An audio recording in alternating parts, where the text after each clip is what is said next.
Betting యాప్లు అయిపోయినాయి. ఇప్పుడు మళ్ళా గివేవే అని చెప్పేసి కొత్తగా ఒకటి వచ్చింది. రీసెంట్గా మొన్న వరంగల్ పక్కల ఏదో ఊరు చూసినా, అక్కడ ఒక అతన్ని అరెస్ట్ చేసిరు పోలీసు వాళ్ళు. ఇట్లా గివేవేలో ఫ్లాట్ ఇప్పిస్తా, ఫ్లాట్ స్కామ్ పెట్టిండు.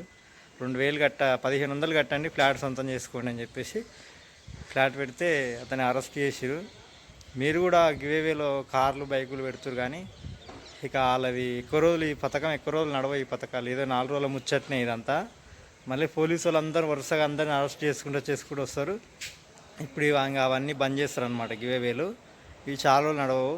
ఈ 4 రోజులు సంపాదించుకుంటారు బిర్రుగా. కాబట్టి కొత్తగా ఎవరైనా పెట్టాలనుకుంటే ఇట్లా బంద్ చేసుకోరి. స్టేషన్లో జైల్లో ఇట్లా పట్టారంటే ఇప్పుడు జైళ్ళ పాలు అవుతారు అందరూ. ఖచ్చితంగా జైల్లో వేస్తారు. అది ఏదో ఇట్లా తిట్టి వార్నింగ్ ఇచ్చి వదిలిపెట్టరు, జైల్లో కఠినంగా వేస్తారు. కాబట్టి కొత్తగా పెట్టాలనుకున్న వాళ్ళు మాత్రం జర బంద్ చేసుకుంటే బెటరు. ఆల్రెడీ చేస్తున్న వాళ్ళు ఎవరైనా వీడియోలు ఉంటే డిలీట్ చేసుకోండి.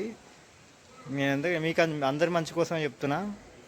ఎందుకంటే ఈ స్కాములు అంత ఉపయోగం ఉందంటే గవర్నమెంటే చేస్తుంది ఇలాంటివి గివేవేలు.